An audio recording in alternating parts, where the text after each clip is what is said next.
సంవత్సరాల తరబడి ఎన్ని మందులు వాడినా మీ మోకాల నొప్పులు తగ్గట్లేదా? ప్రాణ పెయిన్ క్లినిక్ లో అత్యాధునిక చికిత్స.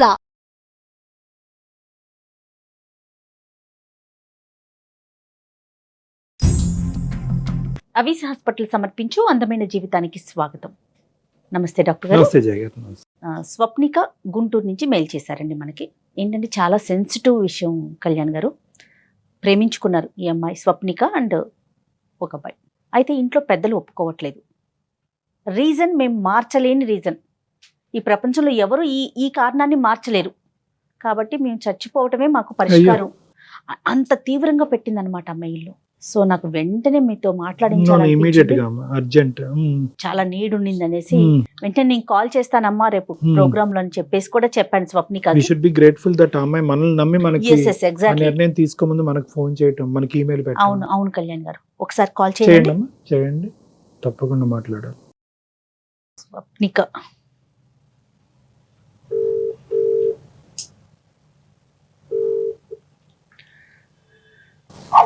స్వప్నిక గారండి, నేను జయానండి, అందమైన జీవితం ప్రోగ్రామ్ నుంచి కాల్ చేస్తున్నాను. గుడ్ ఆఫ్టర్నూన్ అండి. Good afternoon. మీ మెయిల్ చూశాను, డాక్టర్ గారికి బ్రీఫ్ గా చెప్పాను. నాతో పాటు డాక్టర్ కళ్యాణ్ చక్రవర్తి గారు కూడా షోలో ఉన్నారు. మాట్లాడొచ్చా మీతో? రైట్, డాక్టర్ గారు కూడా ఉన్నారు. ఒక్కసారి బ్రీఫ్ గా చెప్పండి. అమ్మా స్వప్నిక.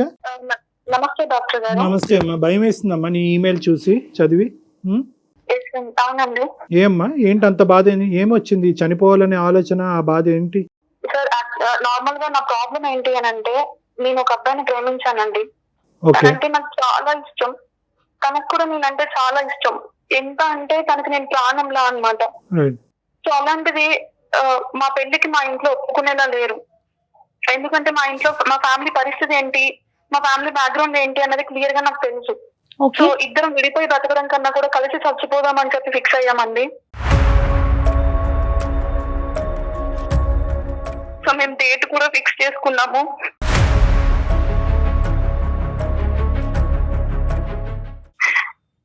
సో నేను ఒక సొల్యూషన్ కోసం మీకు కాల్ చేశానండి. నాకు ఎలా అంటే బెస్ట్ సొల్యూషన్ ఒకటి కావాలి. సార్ నేను ఒక క్వశ్చన్ అడుగుతానండి మిమ్మల్ని. బేసిక్ గా ప్రేమించకూడదా అండి అమ్మాయిలు? ఎందుకు ప్రేమించకూడదమ్మా? మీ వయసు ఎంతమ్మా? నా వయసు 25 సంవత్సరాలండి. అబ్బాయి వయసు ఎంతమ్మా? తనకి 27. ఏం చేస్తుంటారు? మీరేం చేస్తారు, అతను ఏం చేస్తారమ్మా? ఇద్దరం సాఫ్ట్వేర్ ఎంప్లాయీస్ అండి. Okay, well established in the society, majors. ప్రేమించడంలో తప్పే ఉందమ్మా, అది నన్ను అడగక్కర్లేదు. ప్రేమించడం తప్పు కాదు. డాక్టర్ గారు, మేము ప్రేమించి పెళ్లి చేసుకుని మా జీవితాలు ఇలా ఉండాలి అలా ఉండాలి అని డిజైన్ చేసుకోవడం తప్ప అండి? తప్పులేదమ్మా, మాత్రం కాదండి. ఈ కులాలు, మతాలు, ఆస్తులు, అంతస్తులు ఇవన్నీ ఏంటండి?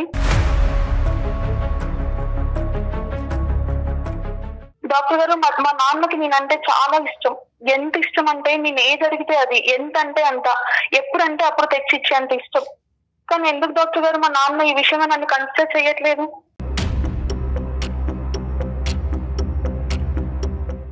నేను చేసింది పాపమా? కానే కాదమ్మా, కానీ చనిపోవాలి అనేటటువంటి నిర్ణయం మాత్రం పెద్ద తప్పమ్మా. పాపము, తప్పు, నేరము కూడా. ఓకే, మీకు సమస్య ఉండుండొచ్చు. ప్రేమని పెద్దవాళ్ళు అంగీకరించకపోవచ్చు. పెద్దవాళ్ళని ఎదిరిదేటటువంటి ప్రయత్నం మీరు చేయొచ్చు. మీకు అన్ని అర్హతలు ఉండొచ్చు మీ ప్రేమకి. కానీ ఈ సందర్భంగా నేను ఒక డేట్ ఫిక్స్ చేసుకున్నాను, చనిపోవాలని అనుకుంటున్నాం అనేటటువంటిది మాత్రము అది పాపము, నేరము, ఒక తప్పు నిర్ణయం అమ్మా. ఫిక్స్ చేసుకున్నాము, కానీ ఒకసారి మీతో మాట్లాడాలనిపించింది, ఒక మంచి సొల్యూషన్ కోసం మాట్లాడాలనిపించింది. చెప్పమ్మా, ప్రతి సమస్యకి చావుకి తప్ప జీవితంలో ప్రతి సమస్యకి పరిష్కారం ఉందమ్మా. కాబట్టి మీరు దయచేసి కాసేపు ఆ చావు, చచ్చిపోతాము, డేట్ ఫిక్స్ చేసుకున్నాం అనేటటువంటి పదాలు ఒక్కసారి పక్కన పెట్టి, అమ్మా నువ్వు ప్రేమించినటువంటి అబ్బాయి సేఫ్ గానే ఉన్నాడా? ప్రస్తుతానికి మేమిద్దరం సేఫ్ గానే ఉన్నామండి. కానీ మేము డిసైడ్ అయ్యాము, డేట్ ఫిక్స్ చేసుకున్నాము. కానీ లోకంలో మనుషుల కన్నా కూడా కులాలకి, మతాలకి ఎక్కువ ఇంపార్టెన్స్ ఇస్తున్నారు. ఎందుకు ఇలా? మనం ఎంత అవునన్నా కాదన్నా అలా జీర్ణించుకుపోయిందండి స్వప్నిక గారు. మనం కాదు అని ఎంత ఫైట్ చేసినా, లేదు అవును అని ఎంత ఫైట్ చేసినా అది నరాన ఉండిపోయింది. మీరు కుడి చేత్తో రాస్తారా, ఎడం చేత్తో రాస్తారమ్మా? కుడి చేయండి. ఎడం చేత్తో ఎందుకు రాయరు అన్నట్టే ఉందమ్మా ప్రశ్నకి సమాధానం. సో ఏంటంటే ఇది ఒక కల్చరల్ ఆస్పెక్ట్, అది ఒక ఆస్పెక్ట్. దాని గురించి ఇప్పుడు కాదు, ఎన్నో తరాలు బట్టి అంటరానితనం అనేటటువంటి అంశాలు ఎలాగైతే మనం పోరాడుతున్నాం, అప్పటి నుంచి కూడా మనం కుల మతాలు అనేటటువంటి అంశాల గురించి పోరాడుతున్నాం. కానీ ఏంటంటే ఇదేమంటారమ్మా, అవి పరువు హత్యలు అంటారా, అవి చూస్తూనే ఉన్నాం, అరాచకాలు చూస్తూనే ఉన్నాం, అధ్వానాలు చూస్తూనే ఉన్నాం. కానీ దానికి మించినటువంటి భయంకరమైనటువంటి అంశం ఏంటంటే అలాంటిది ఏదో జరగబోతుంది కాబట్టి మేము కూడా ఆత్మహత్య చేసుకుంటాం అనేటటువంటిది దీని అన్నిటికీ మించినటువంటి ఒక భయంకరమైనటువంటి అంశం. మా నాన్న నన్ను చాలా బాగా చూసుకుంటారండి. ఎంత ప్రాణం అంటే నేను అడిగితే ఏదైనా సరే, ఎంత కష్టమైనా, అది ఎంత దూరంలో ఉన్నా కూడా తెచ్చిచ్చే అంత. ఇంకొకటి ఏంటంటే తను చాలా పర్ఫెక్షనిస్ట్ అన్నమాట. ఎట్లా అంటే తను ఏదన్నా అనుకుంటే అలానే జరగాలి, దానికి మించి ఒక్క 0% అటు ఇటు అయినా కూడా తను యాక్సెప్ట్ చేయలేదు. అలాంటి పర్సన్ నన్ను ఇంతలా చేసుకొని నా మీద ఇన్ని హోప్స్ పెట్టుకొని ఈ రోజు నేను ఒక వేరే అబ్బాయిని ప్రేమించి పెళ్లి చేసుకుంటాను అని అంటే తను ఒప్పుకోడు. నాకు తెలుసు తను, నా ఫ్యామిలీ పరిస్థితి, మా నాన్న మైండ్ సెట్, ప్రతిదీ నాకు తెలుసు అండి. మాకు ఇంకొక దారి లేదు. ఇంకొకటి ఏంటంటే మా నాన్న ఇప్పుడు నాకు ఒక సంబంధం చూస్తున్నారు. మా వాళ్ళలోనే తెలిసిన వాళ్ళలో తను బాగా సెటిల్ అయిపోయారు, మంచి ఉద్యోగం ఉంది, నెలకు 5 లక్షల వరకు సంపాదిస్తారు, ఆస్తి ఎక్కువగా ఉంది, అది ఇది అని చెప్తున్నారు. అట్లీస్ట్ నన్ను ఒక్కసారి నీకు ఈ సంబంధం ఇష్టమా, ఆ అబ్బాయి అంటే ఇష్టమా, పెళ్లి చేసుకుంటావా అని కూడా నన్ను అడగలేదు.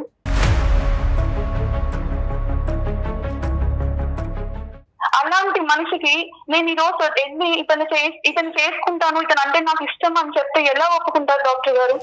సైడ్ ఓకేనండి, అబ్బాయి సైడ్ ఓకే ఉంది, అదేం ప్రాబ్లం లేదు. మా పెళ్లికి అద్దొచ్చిందంట ఏంటి అంటే కులం, తక్కువ కులం.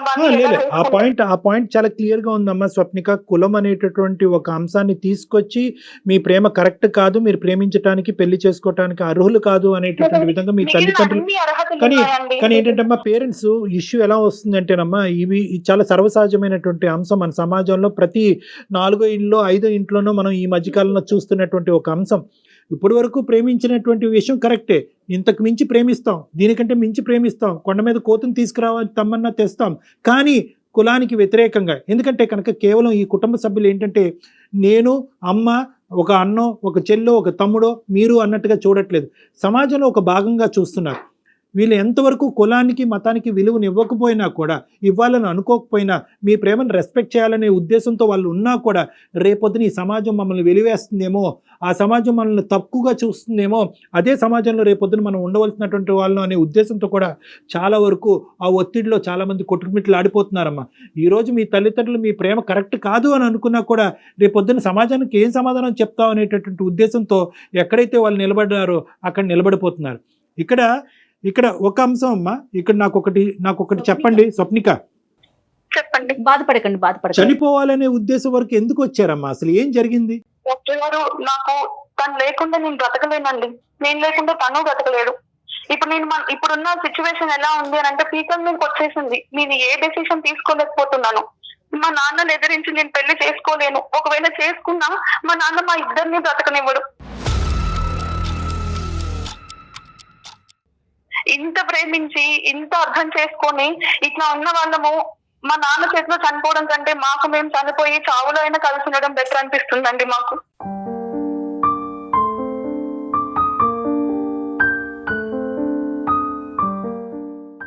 ఎవరికి చంపేటటువంటి ఇది లేదమ్మా, ఎవరు వాళ్ళని ప్రాణాలు తీసుకునే అంత ఇది కూడా లేదమ్మా. మా తల్లిదండ్రులు నాకు చెప్పపెట్టకుండా 5 లక్షల సంపాదన వచ్చేటటువంటి వాడిని భర్తగా నన్ను కట్టబెట్టాలి అని అనుకున్నారని అన్నావు. అట్ ద సేమ్ టైం ఇంకో మాట కూడా నువ్వు చెప్పావు ఏంటంటే కనుక చాలా పర్ఫెక్షనిస్ట్ మా నాన్నగారు, ఇలాంటి వాటిని అస్సలు సమర్థించరు, ఒప్పుకోరు అనేది చిన్నప్పటి నుంచి నేను చూస్తూనే ఉన్నాను అని చెప్పి కూడా నువ్వు ఒక అబ్బాయిని సెలెక్ట్ చేసుకుని ఆటోమేటిక్గా అది తీసుకెళ్ళి మీ తండ్రి దగ్గర ప్రవేశపెడితే కనుక ఆబ్వియస్గా వాళ్ళ దగ్గర నుంచి ఇటువంటి రియాక్షనే వస్తుందమ్మా. అంటే నువ్వు కూడా మా నాన్న చూసిన సంబంధానికి నేను చూసుకున్న అబ్బాయికి ఏం తేడా ఉందండి? ఒక సంపాదన ఒకటే కదా, మధ్యలో కులం ఒకటే అడ్డొచ్చిందా? కానీ ఈ రోజు మీ నాన్నగారి యొక్క మనస్తత్వం మా అందరికంటే బాగా తెలిసిన వ్యక్తి ఎవరైనా ఉన్నారంటే స్వప్నికయే కదమ్మా. మా నాన్న ఈ విధంగా రియాక్ట్ అవుతాడు అనేది నువ్వు అబ్బాయిని ప్రేమించిన ముందు, ప్రేమించిన తర్వాత రెండూ తెలుసు కదా నీకు? తెలుసు డాక్టర్ గారు, తెలుసు ఎలా ఉంటారు ఏంటి అని. నేను మా ఇంట్లోనే ఒకటి చూసానండి, అంటే మా రిలేటివ్స్, మా పెద్దనాన్న వాళ్ళ ఒక అబ్బాయి ఇట్లా ఇంటర్ కాస్ట్ మ్యారేజ్ చేసుకున్నందుకు ఈ రోజుకి కూడా తనని మా ఇంట్లోకి రానివ్వరు. అన్నిటికీ వెళ్ళేశారనమాట తనని. ఒక అబ్బాయి అంటే ఎట్లా అంటే ఇంట్లో ప్రతిదీ తనే చూసుకోవాలి. రేపటి రోజున ఇంట్లో ఎవరైనా పెద్దవాళ్ళు చనిపోయినా కూడా కార్యక్రమాలు అన్ని చేయాల్సింది తనే. అది చూసిన తర్వాత నేను లవ్ చేయకూడదు, ఈ ప్రేమ జోలి వెళ్ళకూడదు, ఇలాంటి పరిస్థితి నాకు వద్దు అని నేను చాలా ఫిక్స్ అయిపోయాను. ఎలా అంటే డాక్టర్ గారు, మనం అనుకుంటాం కదా ఏదైనా ఒకటి మనం చూడకూడదు, మాట్లాడకూడదు అని ఫిక్స్ అయితే అదే చేస్తాము అన్నట్లుగా. సో ఇది కూడా అలానే అయింది. ఈవెన్ నేను మనోహర్ నేను ఇట్లా పెళ్లి చేసుకోవాలనుకుంటున్నాను అని చెప్పిన తర్వాత 1 year వరకు నేను యాక్సెప్ట్ కూడా చేయలేదండి. అండ్ మా ఇంట్లో ఎలా ఉంటుంది, మా నాన్న పరిస్థితి ఏంటి, మా నాన్న ఎలా ఆలోచిస్తారు, ప్రతిదీ మనోహర్ కి తెలుసు. ప్రతిదీ నేను చెప్పున్నాను. తను ఇప్పటికీ స్టాండ్ తీసుకొని నేను మాట్లాడతాను, నేను ఒప్పించుకుంటాను అని అంటున్నారు. కానీ ఆ ధైర్యం నేను చేయలేను. తనని నా ఇంటికి పంపించి తిరిగి శవం లాగా వాళ్ళ ఇంటికి పంపడం తప్ప మనిషిలాగా వెళ్ళడు.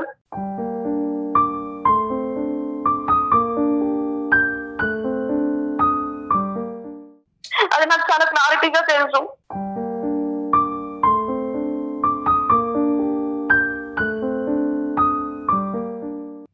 నా ప్రేమ కోసం నేను తనని బలి చేయలేను డాక్టర్ గారు. ఇక్కడ ఒకటే అండి, ఈవెన్ ఎలా అంటే ఇప్పుడు నేను చచ్చిపోతాను, కనీసం తనన్నా బ్రతకాలి. అయ్యో నో అమ్మా, ఎవరు ఎందుకు చచ్చిపోవాలమ్మా? అంటే మీరుండే స్థానంలో నేను లేను కాబట్టి నేను ఇలా మాట్లాడొచ్చు, కానీ చావు వరకు ఆలోచించవలసినటువంటి అవసరం ఏంటి? నేను ఇద్దరం ఒకరు లేకుండా ఒకళ్ళు ఉండలేమండి. తనతో ఇట్లా ఉండి ఇంత దూరం తీసుకొచ్చి ఈ రోజు నేను ఇంకొకరిని పెళ్లి చేసుకొని నేను బ్రతకలేను.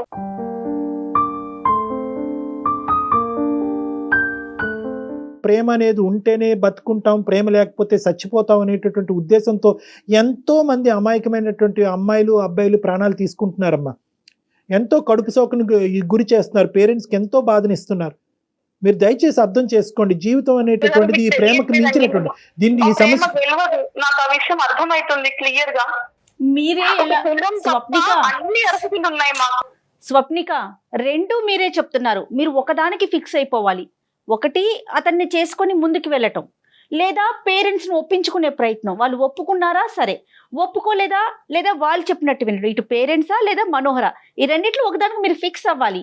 అది ఈ 2 వదిలేసి చావుకు వెళ్తున్నారు మీరు. ఈ 2 జరిగేదానికి ఒకే ప్లాట్ఫామ్ మీదకి వచ్చి మీ తల్లిదండ్రులు ఏకీభవించి ఈ ప్రేమను ఒప్పుకుని ఈ పెళ్లి జరిపించడానికి అవకాశం ఉందా? మా నాన్న ఒప్పుకోరండి.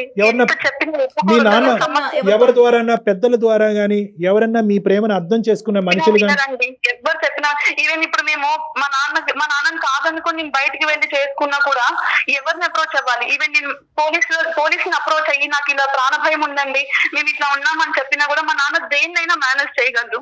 తనకు అంత పలుకుబడి ఉంది సొసైటీలో. మనోహర్ పేరెంట్స్ వచ్చి మీ పేరెంట్స్ తో మాట్లాడితే ఏమన్నా ఉపయోగం ఉందమ్మా? ఒప్పుకోరండి, సమస్య లేదు. ఇంకా నేను వాళ్ళని ఇంకా ప్రాబ్లం లో పడేసిందని అయితాను. ఇక్కడ ఇంకొక విషయం కళ్యాణ్ గారు, ఇప్పుడు వాళ్ళ కజిన్ కి జరిగినట్లే సేమ్ రిపీట్ అవడానికి అవకాశాలు ఉన్నాయి అంటారా తిని విషయంలో కూడా? అంతే. ఇప్పుడు తన ఏంటంటే తన చాలా క్షుణ్ణంగా విశ్లేషించి వాళ్ళ ఫ్యామిలీ గురించి అన్ని తెలుసుకున్న తర్వాత ఆ అమ్మాయి మాట్లాడుతుంది. ఆబ్వియస్లీ ఏంటంటే ఇక్కడ ఎలా రియాక్ట్ అవుతారు అమ్మ? ఆల్రెడీ మీ పేరెంట్స్ కి మీ ప్రేమ ఎంతకాలం బట్టమ్మా, ఎంతకాలం బట్టి మీరు ప్రేమించుకున్నారు? 3 years అండి. మీ పేరెంట్స్ కి ఈ విషయం తెలిసి ఎంతకాలం అయింది? మా నాన్నకు తెలియదు, మా అమ్మకు తెలుసు అండి. నాన్నగారికి అసలు తెలియదు. అమ్మ ఏమంటారు?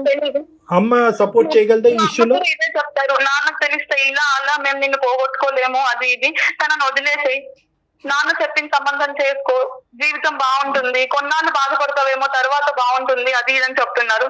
కానీ నేను ఇతను వదిలేసి నేను వేరే వాళ్ళని చేసుకోలేనండి, నా వల్ల కాని పని. ప్రేమ గొప్పదా లేదంటే ప్రాణాలు గొప్పవా అనేది నేను ఆలోచిస్తున్నాను. అంటే ప్రేమను కాపాడుకునేటటువంటి ఉద్దేశంలో ప్రాణాలే తీసుకునే అంత ఆలోచన వరకు మీరు వెళ్తున్నారు కదా, అది ఎంతవరకు సబబు అన్నది ఒకటి ఆలోచిస్తున్నాను. రెండోది ఏంటంటే ఇందాక జయ గారు చెప్పినట్టుగా ఇంకా ఇప్పటికొచ్చి మీ తండ్రి గారి దగ్గర ఈ యొక్క ప్రస్తావన తీసుకెళ్ళలేదు. ఒకప్పుడు తీసుకెళ్తే ఏమవుతుందని మీరు అనుకుంటున్నారు? ఓకే, స్టార్టింగ్లో వ్యతిరేకత వస్తుంది, ఖండిస్తారు, తప్పంటారు, చంపేస్తామంటారు, కొట్టేస్తామంటారు. కానీ ఈవెన్చువలీ మీరు కన్సిస్టెంట్గా ఈ అబ్బాయి యొక్క విలువలు కానీ, ఈ అబ్బాయి మీకు ఎందుకు నచ్చాడు, ఆ అబ్బాయి యొక్క ఉద్యోగం, తర్వాత సంపాదించేటటువంటి పరిస్థితి, ఇవన్నీ తీసుకెళ్తే కనుక ఒప్పుకోరా అమ్మా? మా నాన్నకి నేను చెప్పుకున్నా కూడా డాక్టర్ గారు, ఇవన్నీ కన్సిడర్ చేసి వీటన్నిటికీ ఒప్పుకున్నా కూడా కులం విషయంలో మా నాన్న ఒప్పుకోరు.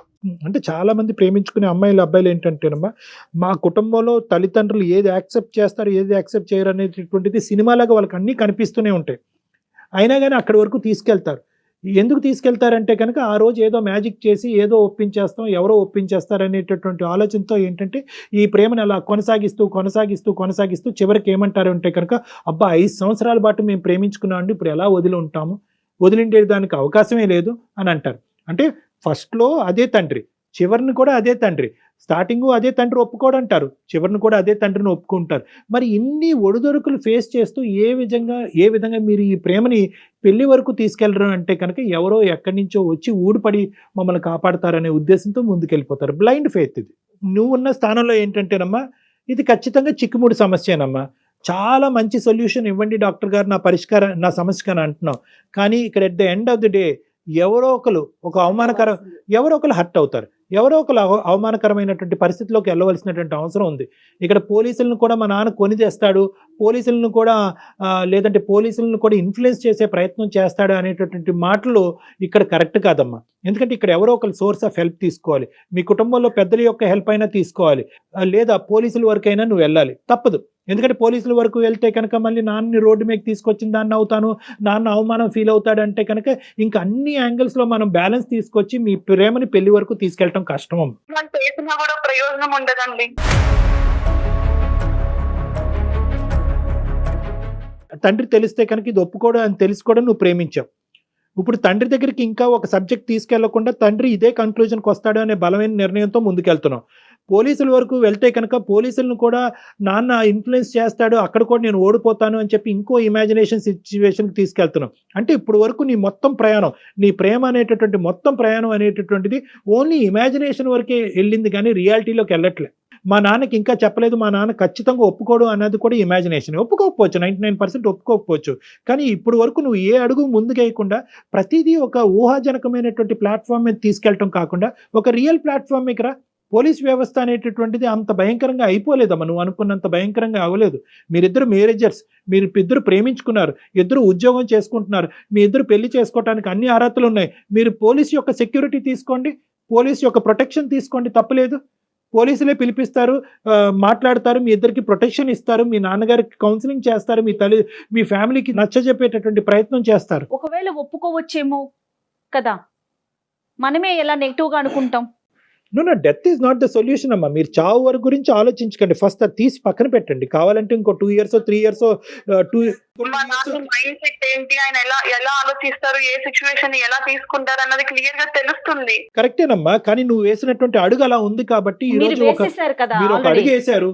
ఆ అబ్బాయి లేకపోతే చచ్చిపోతానంటున్నారు, పెళ్లి చేసుకున్నా కూడా మా నాన్న మమ్మల్ని బతకనివ్వ అంటున్నారు. కర్ర ఎరగకూడదు, పాము చావకూడదు అనే విధంగా ఉందమ్మా. అలా అవ్వదు. పోనీ నాన్నగారు మీ పేరెంట్స్ చెప్పినట్లుగా మనోహర్ ని వదిలేసి చూపించే సంబంధానికి మీరు వెళ్ళగలుగుతారా? అది కూడా లేదండి, లేదు. నేను మనోహర్ వదిలేసి ఉండలేను.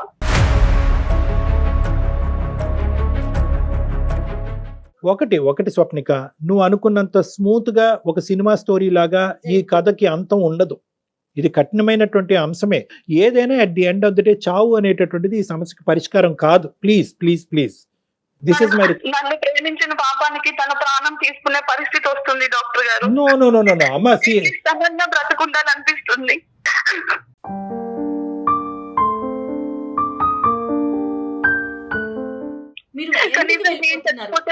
బ్రతుకుతాడేమో అని ఉంది, కానీ తను ఉండలేడు.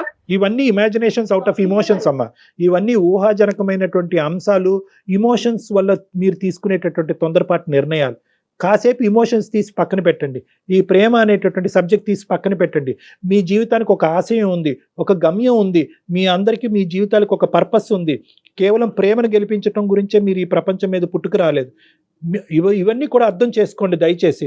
ప్రేమ ఉంటే కనుక బతుకుంటాం, ప్రేమ లేకపోతే చచ్చిపోతాం.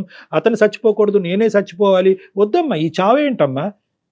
మీరు ప్రాబ్లమ్ని ఫేస్ చేయాలి స్వప్నిక. మనోహర్ కావాలన్నా లేదా అటు మీ పేరెంట్స్ చెప్పినట్లు వినాలన్నా ఏదైనా సరే మీరు ప్రాబ్లం ఫేస్ చేయాలి, దానికి రెడీగా ఉండండి. ఎనీవే, ప్రేమించావు, మనోహర్ లేకపోతే జీవితం లేదు అనుకుంటున్నావు, తండ్రిని కూడా కుటుంబాన్ని కూడా వదులుకోకూడదు అనేటటువంటి ఆలోచనతో మీరు వచ్చారు కాబట్టి మీకు నాకు ఒకటే సలహా, you have to fight back. నీకు ప్రేమ కావాలి, ప్రేమ అంత గొప్పది, మనోహర్ కావాలి, మనోహర్ లేకుండా మీరు బతకలేను అనుకుంటే కనుక మీరు యుద్ధం చేయాలి, తప్పదు.